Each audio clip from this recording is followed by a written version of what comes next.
You try your luck, but to no avail. You can't find a partner no matter how hard you try. So you think to yourself, you've had enough. You decide to work on yourself, elevate your value, elevate your spirit, elevate your heart. And as you're doing so on your journey, you finally meet somebody that looks your way, that recognizes your hard work and recognizes that you are a good person. Finally, as you're exposed to love for the first time, you enjoy it deeply. You're so grateful for it and you're so caring and such a good man.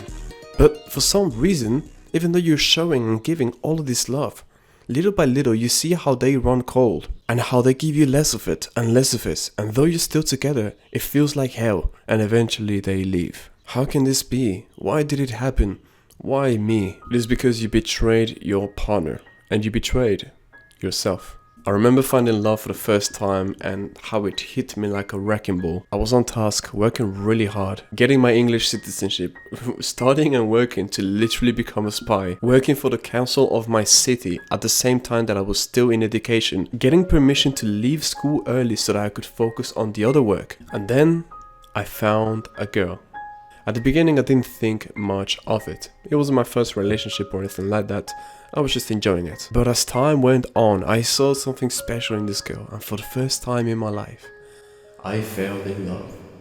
And when I did, things started to change. Because I didn't understand love, and I didn't know how to treat it right. I began neglecting my gym routine. I began neglecting my studies. I began missing appointments. I began missing work, missing college, missing everything. 100% attendance, A-star student, all of these things, to being somebody that is in class a couple of times a week only. From being consistent in the gym, all of these things started to weather down. I gave her more of my time, more of my affection and love. But was it really the case? The only thing that I did was indulge in love. I didn't participate properly in it, and I didn't make an effort to upkeep it. I made a mistake that many of us make. I changed for my partner. After what is a difficult battle for some of us, of acquiring a partner, you may have a huge relief and a desire to really participate and enjoy this love and this relationship. But there's something I want to warn you about, and that is that you should never change for your partner. Never. And if you are going to change, let it not be a change, but an improvement of your character, an improvement of who you are at core. Your partner fell in love with who you are and who you were headed to be when you met them. This means that it's only an upward investment. Do not change this investment and do not make it go radically up or down. Stay true to yourself. Do not betray the person that they saw and that they see in you. Now there is an excuse, right? There is the excuse of, but what if there's a great change in my heart, right? What if I discover something that I didn't know about myself? I can't help it. And those are the words of somebody who makes excuses. If you don't know your life philosophy or whatever, if you don't know who you are, then if you're still undergoing self-discovery and are yet changing heavily, perhaps from the left wing to the right wing, or you believed in God, now you believe in other things, then perhaps it just wasn't the right time for you to be in a relationship anyway. All of that attention and focus should be kept on you, not on seeking somebody else. Find out who you really are, right? At least in essence. If the circle around it kind of like changes, or if you go on a tangent, that's fine. Find who you are in the core, in the essence at least, and the things that you enjoy and the things that you love to do. It is very, very likely that as you find this about yourself, you will also find that person that is right for you, that is lined with you and your taste. However, if that person doesn't appear, and you're at least at this place now, you may now actually seek.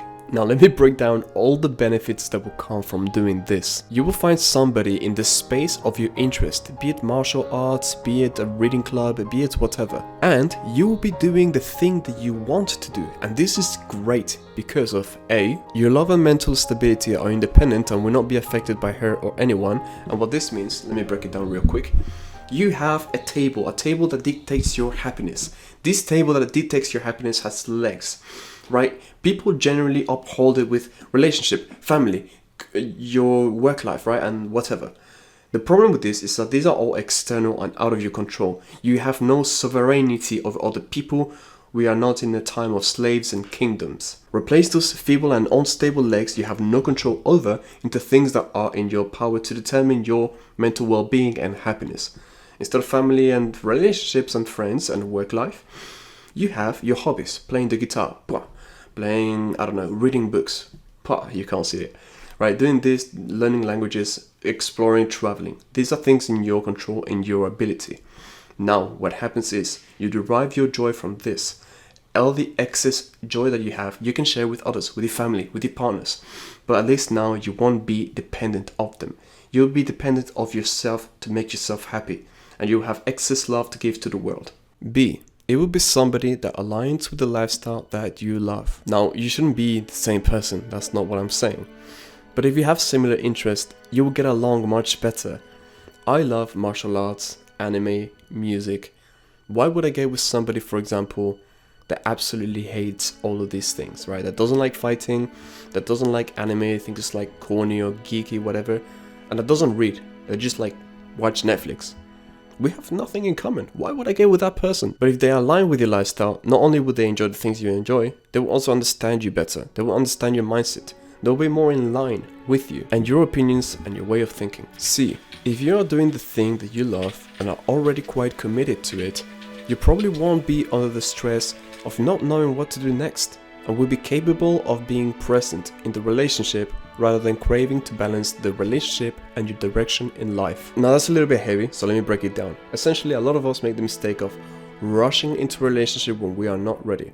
Sure, you may be enriched after you're in a relationship, and you know, things can happen. I don't know, you could get fortunate, right? And you should not block out the possibility of getting in a relationship if a perfect candidate comes your way and your path.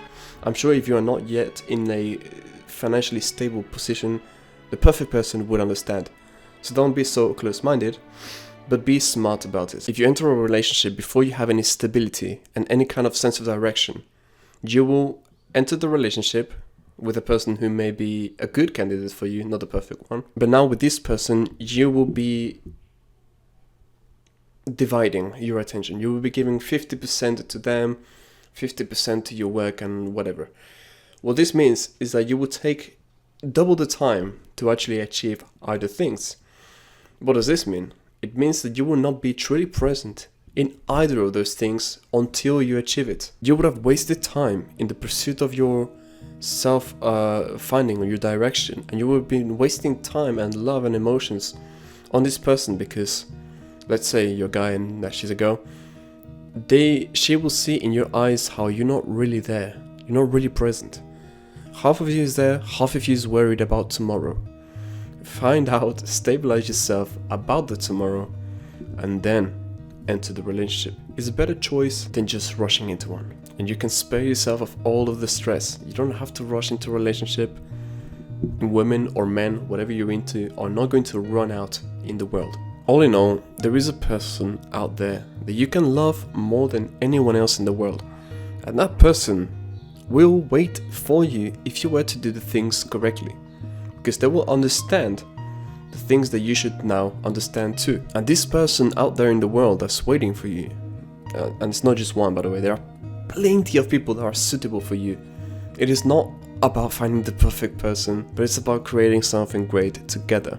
And there's a lot of candidates that will create that with you, but you've watched the video. If you find yourself first, which is the most important thing, you will eventually be with that person. You will meet them at the right time, and you will live with them a lot longer than you would have normally if you went from one person to another, trying to find it when you needed to find yourself first, in fact. So with all these pieces comes together, you should see the correct line of procedures, like the correct order to follow. I talk more about purpose, self-improvement and of the like on my channel, and will continue to do so for a little while. So if you like that, let me know, join the community down below, strive to be 1% better every day, and much love.